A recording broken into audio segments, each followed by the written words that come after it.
Oke, teman-teman, kita kembali lagi ke masih dalam episode yang sama dengan pewawancara dan orang oknum yang sama. Oknum. Oke, kita lanjut ngobrol-ngobrol sama Ivo karena ada beberapa hal yang harus kita bahas nih, Vo. Ya. Tadi kita udah perkenalan soal perjalanan kamu sampai ke karir anak sampai akhirnya ditawarin untuk belajar di sini. Nah, sekarang kita mau bahas tentang kamu yang sekarang. Kamu yang ada di sini. Sebenarnya kamu kesini itu udah dari bulan September atau Oktober ya? Iya, aku lupa mah. September atau Oktober lah kira-kira. Nah itu apa sih? Maksudnya pertama kali kamu datang ke sini, ekspektasi kamu tuh apa? Ekspektasi kamu untuk belajar di sini tuh apa? Dan apa yang sebenarnya kamu jalani di sini? Ya, oke. Halo teman-teman, kembali lagi dengan aku. Jadi waktu itu aku dari Semarang, aku berangkatnya tuh mendadak. Jadi jam 12 aku ditelepon. Terus rencana berangkat tuh jam 1. Langsung berangkat. Wow, sejam langsung. Oh, kayak, Ya, Vo, kita ini yuk belajar tempat lain. Oh ya udah, ayo. Makin tapi sejam tuh kamu bisa. bisa. Tapi Kalau kita sebelumnya udah dikabari. Oh, udah ada Cuma briefingnya dulu ya. dikabarinnya, kamu mau belajar teknik nggak? Cuma gitu. Jadi dikabari berangkatnya kapan? Nggak tahu, nanti dulu. Nah, Udah beres-beres tuh ya. belum. Beres-beresnya waktu habis telepon itu, waktu makan itu telepon. Oh, udah siap. Hah, siap kemana? Loh, kan mau ke Salatiga gitu. Perasaanmu apa itu? Kaget dan deg-degan. Wah, iya sih. Belum siap. Kan aku mau pergi ke tempat yang baru gitu. Itu sih. Terus waktu sampai ke sini tuh ekspektasiku tuh wah nanti orangnya tuh kayak gimana ya? Apakah orang-orangnya jago semua atau gimana? Bisa diajak ngobrol apa enggak itu. Itu sih kayak gitu. Lebih ke ketakutan diriku. Sampai sini pun aku sendirian kan. Aku sendirian sore-sore itu depan itu. Terus kenalan. Wah, orangnya tuh banyak juga. Ini ngapalinnya tuh gimana. Dan banyak teman-teman yang depannya tuh R. Iya benar. Itu paling susah sih aku. Ada Rizky, Ridho, Rehan. Wah, kaum R. Kaum R. Raffi ya tuh lagi. Iya. Laki-laki dengan inisial R. Kalau aku tuh biasanya namanya beda-beda itu malah gampang gitu. Tapi di sini tuh R semua. Jadi kadang tuh nyebutnya kebalik gitu. Orang ini namanya Rehan tapi tak panggil Rizky gitu. Wah, parah sih. Itu terus ya di sini tuh aku harapannya waktu itu kan mau mendalami lagi skill 3D. Mendalami lagi dan hasilnya pun di luar ekspektasiku gitu. Waktu selesai. Wah, ternyata aku bisa gitu. Mungkin pertanyaan selanjutnya yang mau aku tahu dari kamu, cara kamu, apa sih kebiasaan yang di tempat kamu sebelumnya sama di tempat yang ini, ada nggak sih hal-hal baru yang kamu lakuin? Atau dari segi kebiasaan, dari cara kamu berinteraksi dengan orang-orang di Piulang Becik itu gimana? Aku punya 2 poin.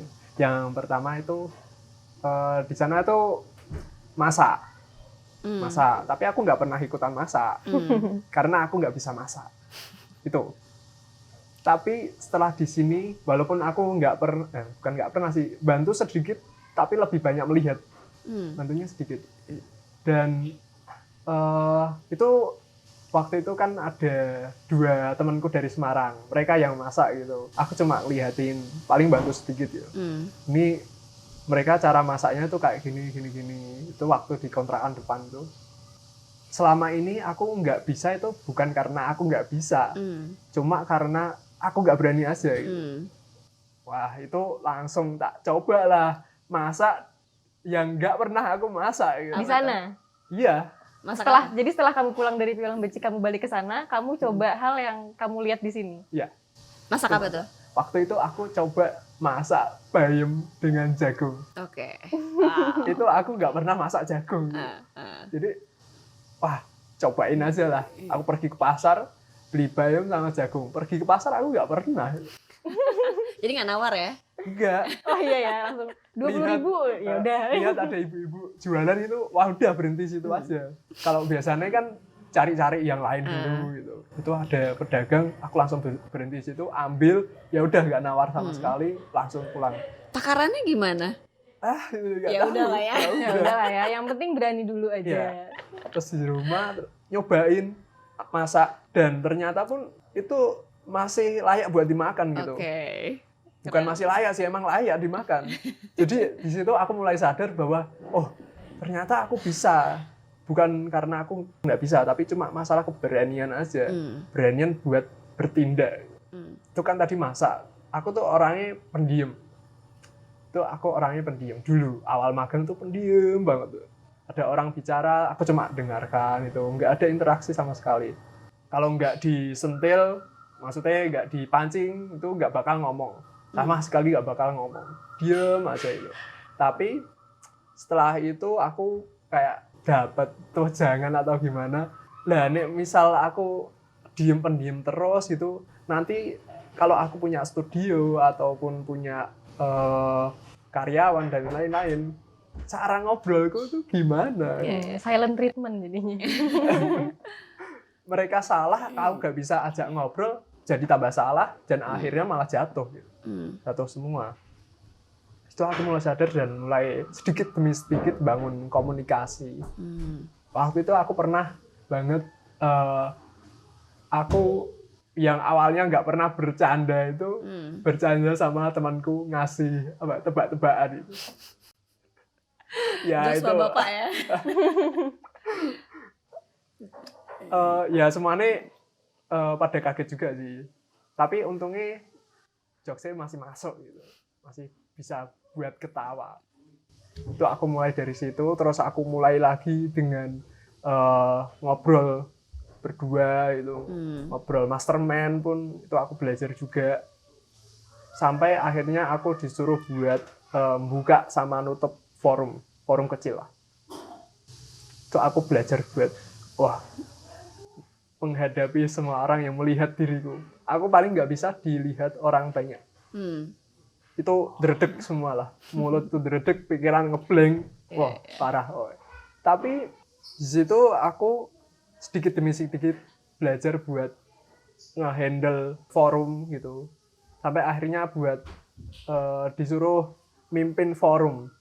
Ya, itu tantangan paling besar sih. Yang awalnya cuma ada 5 orang, terus bisa jadi sekarang tuh waktu itu sekitar 25 orang. Wah, itu jeglek banget ya. Wow. Forum apa tuh? Ya, lebih ke kelas sih. Nge-handle kelas di SMK Tengaran. Ya, itu pengalaman yang benar-benar wow. Seru ya? Ya, terus dari situ aku mulai paham dengan caraku, karakterku, cara bicara kayak gimana, terus kenalan dengan orang-orang baru itu kayak gimana. Waktu aku di Tengaran itu kan aku menemui orang yang belum pernah aku temui, banyak pula. Ya itu aku belajar banget di situ.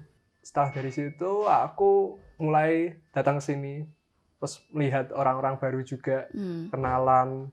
Ya, waktu itu aku pernah bilang sama teman-teman semua itu, aku di sini seneng, cuma aku belum bisa ngerasain keseruannya gitu. Seruannya tuh dalam arti aku diajak ngobrol dan lain-lain. Tapi langsung disikat. Ya kalau nyari keseruan kan aku yang harus nyari, bukan keseruan yang nyari aku. Benar. Kayak gitu sih. Jadi di situ aku mulai sadar lagi, ternyata aku yang harus mulai interaksi dengan banyak orang. Interaksi tuh yang kamu harapkan kayak gimana? Yang seru tuh kayak apa? Dan akhirnya kamu ciptakan di sini tuh kayak gimana sih? Lebih ke melakukan sesuatu itu dengan bareng. Oh, bareng-bareng. Makan bareng, main bareng Sambil gitu. ngobrol gitu Ya. mungkin. Oh, oke. Tapi kalau masalah interaksi tadi Ivo bilang dia dulu pendiam, ya kayak kita lihat sekarang dia sekarang sudah berani untuk banyak bicara dengan lugas dan artikulasi yang baik. Dia juga orang yang selalu nyapa aku setiap pagi. Oh, wow. Pagi Mbak. Itu Ivo selalu kayak gitu setiap Oke. pagi. Dan itu mungkin menurutmu hal-hal kecil sepele, tapi buatku itu besar loh. Kayak, oh disapa. Terus setelah aku ngobrol sama Ivo, ternyata dia dulunya pendiam, aku makin kaget. Nggak percaya ya? Oh sekarang dia ini banget ya, ramah banget. Iya. Jadi kamu sudah berhasil untuk melawan ruang sulitmu. Ya mungkin pasti masih ada ruang sulitmu yang lain, tapi untuk pendiamnya itu kamu sudah berhasil untuk mendobrak pintu. Keren. Nih kayaknya Ivo mau cerita nih. Jadi ini Bel, tadi pagi kan kita kan satu rumah ya. Terus Vo, kamu ada yang mau kamu ceritain nggak? Buat aku pancing buat nanya. Dan bilang ada nih satu. Aku mau cerita gimana sebetulnya aku punya keterbatasan, punya kekurangan, punya challenge gitu, punya tantangan. Tapi itu tuh nggak membatasi aku gitu. Nah, ini ceritanya Ivo keren nih. Ya. Coba Vo cerita Vo. Menarik ya. Kalau tadi kan keterbatasan tentang device. Kalau Iya. ini diriku sendiri. Kayak Jadi- non teknis ya. Ya, teknis. Selain yang tadi pendiam itu ya, pendiam dan nggak bisa ngomong, nggak bisa komunikasi itu. Aku orangnya buta warna. Buta warna parsial, bukan total. Oke.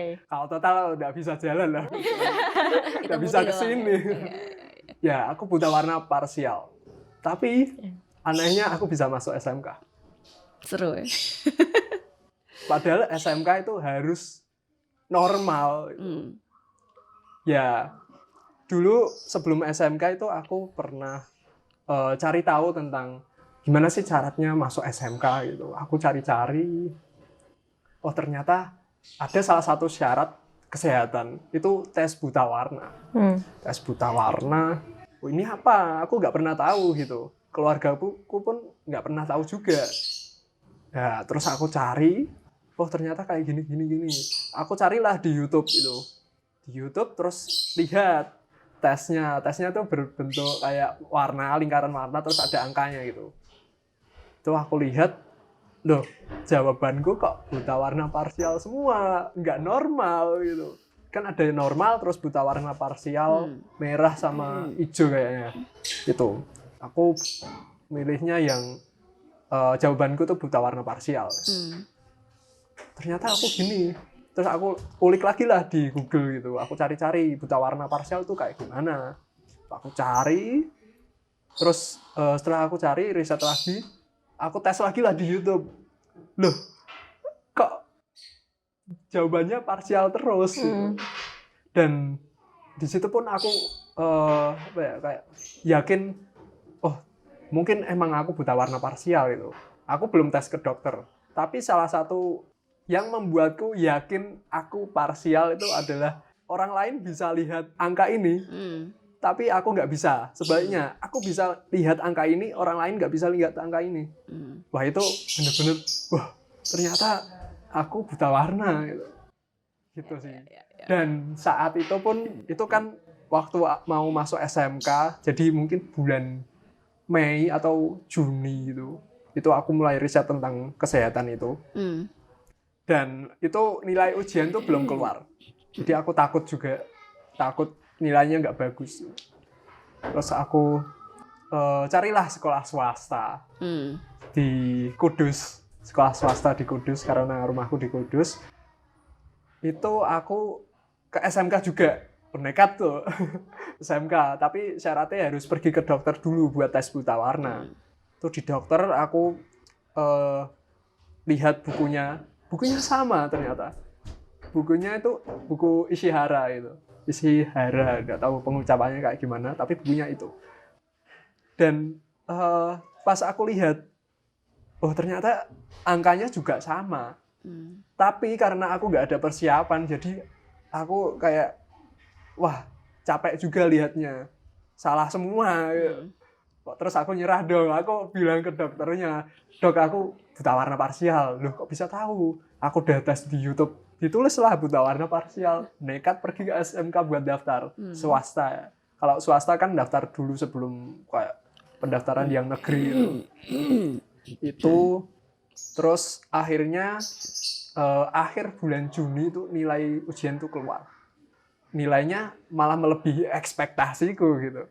Waktu itu SMP kelas 2 itu kelas 2 aku pengen punya cita-cita buat pergi ke SMK Semarang. SMK yang aku lulus itu. Terus karena nilainya bagus, terus orang tua nyemangati lah. Orang tua itu nggak tahu kalau aku buta warna. Disemangati buat pergi ke Semarang, terus daftarlah di Semarang. Nah, di Semarang itu tesnya juga sama, ada tes buta warna. Tapi karena aku kayak udah ada satu pengalaman sebelumnya, kan daftar SMK dulu di tes itu. Wah, ini aku harus mempersiapkan dengan matang gitu. Kekuranganku aku harus tutupi, bener-bener tutup dimanapun caranya aku harus tutup biar petugasnya nggak tahu kalau aku buta warna. Oke. Ya, Seru. itu sih. Jadi mungkin aku spill dikit ya. Jadi waktu itu aku belajar itu lewat YouTube juga. Aku lihat angka-angka di YouTube. Aku belajar selama mungkin 2 atau 3 minggu gitu sebelum ujian sebelum pergi ke Semarang buat tes. Itu aku siapin. Kalau aku lihat angka misal 4, aku nggak boleh bilang angka 4. Aku harus bilang angka yang benar. Misal orang parsial lihatnya angka 4. Orang normal lihatnya angka 7. Ketika aku melihat 4, aku nggak boleh bilang 4, tapi aku bilang 7 ke petugasnya. Jadi kamu udah tahu kalau aku lihat 4 itu tuh sebenarnya angka berapa itu kamu udah tahu berarti? Iya, sampai segitunya. Itu Oke. aku hafalin itu. Kalau aku lihat angka ini, aku jawabnya harus ini. Kayak gitu. Dan ya bersyukur akhirnya bisa diterima. Itu kan ada kalau daftar tuh ada kayak formulir buat ngelengkapi tes-tesnya. Waktu di tes buta warna itu aku nggak berani lihat aku dicentang lolos apa enggak. Aku nggak berani lihat. Setelah keluar dari ruangan aku lihat ternyata lolos. Wow, itu bener-bener Dengan apa ya? segala upaya. Strategi. Ya mungkin juga emang jalannya udah harus gitu. Mungkin itu aku seneng juga sih bisa keterima. Tapi di satu sisi aku juga harus menutupi semua itu selama 4 tahun. Sama sekolah itu ya. Ya. 4 tahun Bayang. aku harus berusaha untuk menutupi itu. Dan pasti di setiap tahunnya itu sebelum corona ada tes tahunan buat kesehatan gitu. Jadi satu angkatan dicek semua. Itu aku pernah 1 kali dicek gitu. Tapi untungnya aku masih ingat. Jadi lolos juga. Waktu setelah masuk di awal kelas 2 SMK kayak. Itu tes lagi, tapi lolos. Ya, itu sih. Lanjut lagi ke magang. Magang, aku masih berusaha untuk nutupi semua kekuranganku. Itu udah di karir anak tuh? Iya, Oke. karir anak. Dan itu desain gitu. Aku harus gimana gitu. Iya, makanya. Desain Udah warna, wah. Warna gitu ya. Tapi aku kan pengen jadi bodo amat dengan itu. Aku lebih baik belajar yang lain daripada mikirin kekuranganku itu. Benar. Itu sih. Terus di karir anak aku selama 1 tahun aku nggak keciduk. Keren. Sampai akhirnya, nah ini. Ya, Plot 1 twist. tahun itu aku jarang banget buat nyebutin warna. Aku jarang banget buat nyebutin. Misalkan ini warnanya pakai ini. Jadi nggak nyebut itu warna apa, tapi nunjuk itu warna apa. Kalau itu Nggak gimana? kelihatan kan? Ini gimana? Bisa kelihatan? Ini Ngelihatnya warna apa? biru tua. Biru tua aja. Gitu, kelihatannya biru tua aja gitu ya berarti. Ya, yang ini biru muda gitu. Nggak tahu. Kelihatan ya. Kalau kontras kelihatan berarti ya? Iya, kontras. Oh. Kalau kontras itu kelihatan. Oke. Tapi kalau nggak kontras, wah itu parah banget sih. Menarik ya. Biru jadi ungu, merah jadi hijau. Wah. Apalagi kalau jauh juga gitu. Itu susah banget. Itu selama 1 tahun. Tapi akhirnya setelah belajar ilustrasi di bulan Juni, itu aku salah buat ngasih warna. Mentorku bilang, loh itu warnanya salah. Loh apa iya om? Terus dilempar lagi pertanyaan, lah Lele gue buta warna. Terus aku bilang, loh emang iya. Karena Plot aku twist. rasanya, oh itu udah waktunya buat aku ngaku. Udah Oke. capek itu dengan semua itu menutupi diri. Ya udah aku buta warna. Dan saat itu juga, wah semuanya tahu, satu komunitas tahu itu langsung dikabari. Ini ada satu anak lagi buta warna. Wah, tapi karena 1 tahun aku itu udah berhasil. Aku nganggap diriku udah berhasil melewati itu. Desain kan urusannya dengan warna-warna gitu. Aku merasa diriku berhasil. Oh ternyata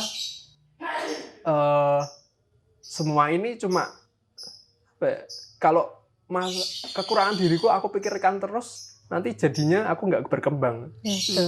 Mending aku pikirin yang lain, gimana caranya kekuranganku itu bisa ditutup dan dicari jalannya. Ternyata 1 tahun itu aku bisa menemui jalanku sendiri, cara gerakku itu gimana dengan parsialku. Dan mentorku bilang kalau ternyata kekuranganmu itu bukan jadi masalah gitu. Dengan lihat hasil karyaku gitu, itu ternyata nggak jadi masalah. Dan sekarang aku menganggap kekuranganku itu malah jadi kelebihan. Kalau orang normal bisa, aku yang kekurangan pun bisa. Dan aku nganggap itu kelebihan. Spesial ya. Ya, jadi kamu tetap mempertahankan mindsetmu yang aku punya kekurangan tapi aku mau cari jalan supaya kekuranganku itu nggak kelihatan. Tapi tetap dilandasi dengan akhirnya kamu jujur. Ya. Karena itu memang kuncinya. Ya. Menarik sih tuh. Otentik ya. Bella mungkin mau nanya lagi nih, Gali nih. Kayaknya Ivo menarik banget nih ceritanya. Aku juga baru tahu sih soal ini. Oh ternyata dia mempunyai strategi untuk menutupi kekurangannya. Strategi. Ya yang mungkin kalau orang lihat sekilas mungkin kayak curang gitu. Ya, tapi enggak. Curang banget sih. Tapi enggak gitu. Tapi dia pikiran dia kan berusaha untuk pengen maju. Tapi gimana biar kekuranganku tuh enggak mengganggu. Itu mungkin enggak banyak orang yang punya mindset kayak gitu terkait kekurangannya. Itu pelajaran juga buatku. Nah, kayak kembali lagi ke prosesmu selama di sini. Sebentar. Ini udah dikasih tanda kita. Okay. Udah overheat ini nih kameranya. Jadi kita sebentar break, nanti kita akan masuk ke segmen berikutnya, nanti kita tanya. Oke. Thank you teman-teman.